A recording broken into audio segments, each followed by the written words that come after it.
Hi everyone! This episode is about the new features of Unitouch Studio 1.3.0. When creating a new file, the app now offers two different spatialization modes. The actuator-based spatialization that you already know because we worked with it in the last episode, and the new shape-based spatialization, based on shapes that comprise a set of actuators. In this mode, the parts of the interface that change are the viewport and the shape panel. This 3D representation is an abstract model depicting how elements that produce haptics evolve around the user. The capsule represents the vest. It is the shape used as a mathematical model to compute the energy on all actuators.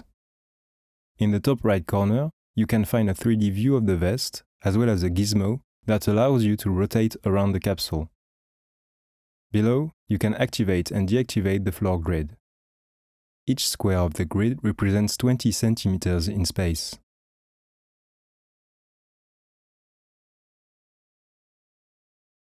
The three small buttons on the left side of the 3D view allow you to switch between the transform tools. You can also use the hotkeys W to select Translate, E for Rotate, and R for Scale. In the Shape panel, use the plus button or press Ctrl or Command plus A to add a new shape. Similarly, use the Delete Shape icon to delete a shape. To hide a shape, click on the eye icon on the right. Note that it will still be active in the pattern, so you will still feel it. Each shape can be modified directly from this panel. This is also where you can change their intensity independently.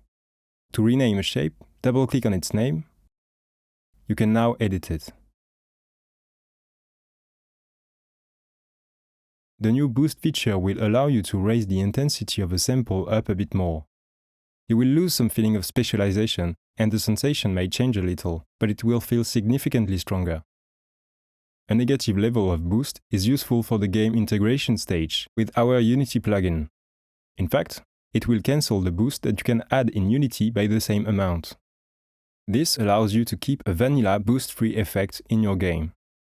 Finally, we added two new buttons to the playback, a start and an end button. They allow you to go to the beginning and end of the composition. You can also use the home key and the end key of your keyboard to do so. This was a tour of the new features of Unitouch Studio. I hope they will allow you to get more creative with your effects. In the next episode, we will put these new tools into practice on a localized explosion effect. To receive more information on tutorials and haptics, make sure you subscribe and hit the notification bell below.